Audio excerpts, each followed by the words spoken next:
जय हिंद प्रिय विद्यार्थियों, मैं रविंद्र कुमार आपके अपने हिंदी स्टडी मोशन चैनल पर आप सबका हार्दिक स्वागत करता हूं। प्रिय विद्यार्थियों, आज आप हमारे साथ में पढ़ने वाले हैं संस्कृत भाषा या महत्वम पाठ का हिंदी अनुवाद, जो कि आपकी अनिवार्य संस्कृत का पाठ है। तो आइए दोस्तों, शुरू करते हैं इस पाठ को। धन्यो अयम भारत देशः यत्र समुल्लसति जनमानस पावनी भव्य भाव उद्भाविनी शब्द संदोह प्रसविनी सुर भारती। धन्य अयम भारत देशः, अयम माने यह, भारत देशः माने भारत देश, धन्य माने धन्य है, यह भारत देश धन्य है। यत्र समुल्लसति, जहाँ सुशोभित होती है, जनमानस पावनी, जनमानस को पवित्र करने वाली, भव्य भाव उद्भाविनी, सुंदर भावों को उत्पन्न करने वाली, और शब्द संदोह प्रसविनी, शब्दों के समूह को जन्म देने वाली, सुर भारती माने देववाड़ी। फिर से देखिए, यह भारतवर्ष धन्य है जहाँ जनमानस को पवित्र करने वाली, सुंदर भावों को उत्पन्न करने वाली और शब्दों के समूह को जन्म देने वाली देववाणी सुशोभित होती है।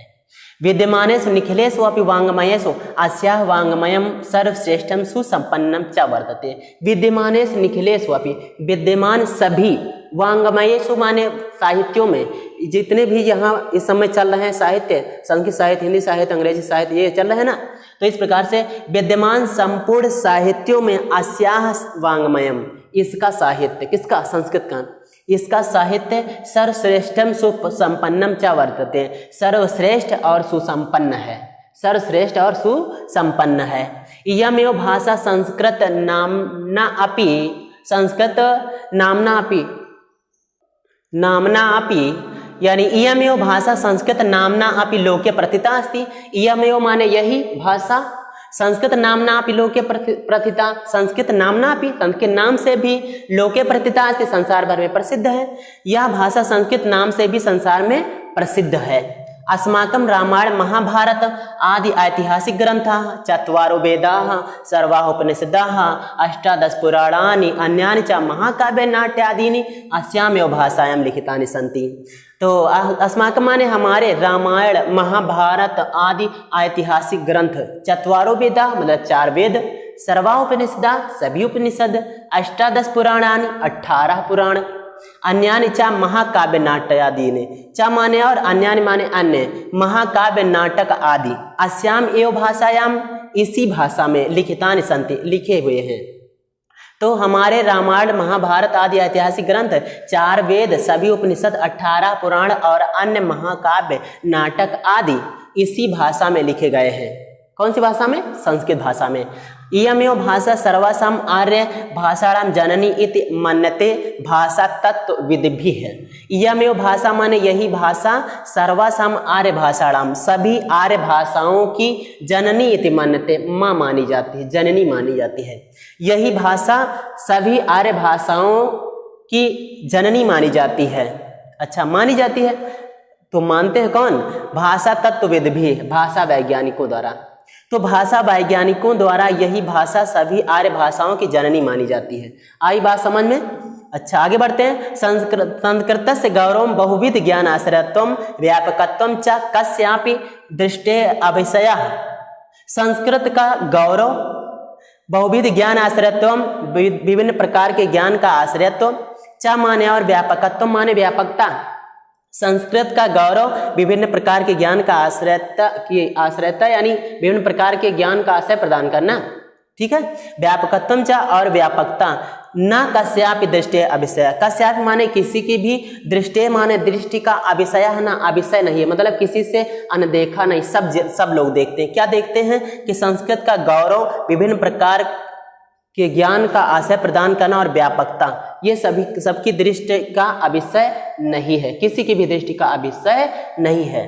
अच्छा, संस्कृत से गौरव में वो दृष्टि पथ मानिए, संस्कृत के गौरव को ही दृष्टि मार्ग में रखकर, दृष्टि मार्ग मतलब ध्यान में रखकर, अब इसका शाब्दिक अर्थ होता है दृष्टि मार्ग मतलब नजरों में रखकर, है ना, तो इसका मतलब क्या कहा जाएगा? ध्यान में रखकर कह दिया जाएगा। संस्कृत के गौरव को दृष्टि मार्ग में रखकर सम्यक उक्तम आचार्य परवरेण, सम्यक माने ठीक ही, आचार्य परवरेण माने आचार्य श्रेष्ठ, दंडिना माने दंडी ने, ठीक ही आचार्य श्रेष्ठ दंडी ने क्या किया? कहा है ना, ठीक ही कहा है। यहाँ पे आपने देखा उक्तम, यहाँ पे आ रहा है उक्तम माने कहा है। संस्कृतम नाम दैवी वाग अन्वाख्याता महर्षि भी, उन्होंने क्या कहा कि संस्कृत दैवी वाग अन्वाख्याता महर्षि भी, महर्षि यानी महर्षियों ने संस्कृत को देववाणी कहा है। वाग अन्वाख्याता वाणी, वाग माने वाणी होता है ना, तो महर्षियों ने संस्कृत को देववाणी कहा। आइए हम इसके अर्थ को एक बार फिर से समझ लेते हैं, क्योंकि हो सकता है इसे इसके पहले बार में ना समझ में आया हो। देखते हैं एक बार। यह भारतवर्ष धन्य है जहां जनमानस को पवित्र करने वाली, सुंदर भावों को उत्पन्न करने वाली, शब्दों के समूह को जन्म देने वाली देववाणी सुशोभित होती है। विद्यमान सभी साहित्यों में इसका साहित्य सर्वश्रेष्ठ और सुसंपन्न है। यही भाषा संस्कृत नाम से भी संसार भर में प्रसिद्ध है। हमारे रामायण, महाभारत आदि ऐतिहासिक ग्रंथ, 4 वेद यानी चारों कहते हैं, चारों वेद, सभी उपनिषद, 18 पुराण और अन्य महाकाव्य, नाटक आदि इसी भाषा में लिखे गए हैं। यही भाषा सभी आर्य भाषाओं की जननी मानी जाती है भाषा वैज्ञानिकों द्वारा, यानी भाषा वैज्ञानिकों द्वारा यही भाषा सभी आर्य भाषाओं की जननी मानी जाती है। संस्कृत के का गौरव विभिन्न प्रकार के ज्ञान का आश्रय प्रदान करना, विभिन्न प्रकार के ज्ञान को आश्रय प्रदान करना और व्यापकता किसी की भी दृष्टि का अविषय नहीं है। संस्कृत के गौरव को दृष्टि मार्ग में रखकर ठीक ही आचार्य श्रेष्ठ दंडी ने कहा है कि महर्षियों ने संस्कृत को देववाणी कहा है। ऐसा कहा है आचार्य दंडी ने कि महर्षियों ने संस्कृत को देववाणी कहा। आइए साथियों, हम आशा करते हैं कि ये वाला आपको समझ में आ गया होगा इसका अर्थ। आइए हम अगले गद्यांश पर बढ़ते हैं। आइए दोस्तों, अगला गद्यांश देखते हैं। संस्कृतस्य साहित्यम सरसम व्याकरणम च सुनिश्चितम। संस्कृत का साहित्य सरस च माने और व्याकरणम माने व्याकरण, सुनिश्चितम माने सुनिश्चित है, यानी इसका जो व्याकरण है बहुत सरस है, बहुत रसयुक्त है और इस सुनिश्चित भी है। मतलब इसमें जो भी जैसे विभक्तियां इत्यादि होती है वो पहले से लिखी हुई है, उन्हीं को रख दिया जाता है वाक्य में, बस पूरा हो जाता है वाक्य। इसमें कुछ हेरफेर करने की जरूरत नहीं पड़ती है। तो क्या हुआ, संस्कृत का साहित्य सरस और व्याकरण सुनिश्चित है। तस्य गद्ये पद्ये च लालित्यम भावबोध सामर्थ्यम अद्वितीयम श्रुति माधुर्यम च वर्तते।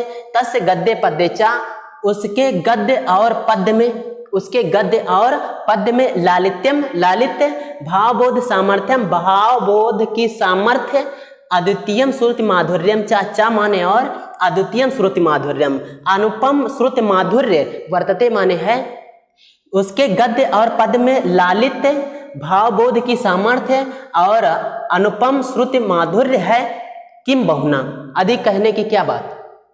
चरित्र निर्माणार्थम यादर्शी सत्प्रेरणाम संस्कृत वाङ्मयम ददाति न तादर्शी किंचित अन्यत। किम बहुना, अधिक कहने की क्या बात है। चरित्र निर्माणार्थम यादर्शी सत्प्रेरणाम, चरित्र निर्माण के लिए जैसी सत्प्रेरणा संस्कृत वाङ्मयम ददाति, संस्कृत साहित्य देता है, न तादर्शी किंचित अन्यत्र, न तादर्शी वैसी नहीं, किंचित अन्यत दूसरा कोई वैसी नहीं। मूलभूता नाम मानवीय गुणा नाम यादर्शी विवेचना, मूलभूत मानवीय गुणों की जैसी विवेचना संस्कृत साहित्य वर्तते, संस्कृत साहित्य में है। ना अन्यत्र तादर्शी, अन्यत्र तादर्शी ना, दूसरी जगह वैसी नहीं। दया दानम शौचम औदार्यम, दया दान पवित्रता उदारता अनुसूया क्षमा अन्य च अनेके गुणा अस्य साहित्यस्य अनुशीलनेन संजायन्ते। तो अनुसूया माने होता है असूया ना करना, मतलब किसी जलन ना करना ना। क्षमा और च माने और अन्य अनेके और अन्य अनेक गुण अस्य साहित्य से, इसके साहित्य का अनुशीलनेन माने अध्ययन करने से, संजायन्ते माने उत्पन्न होते हैं।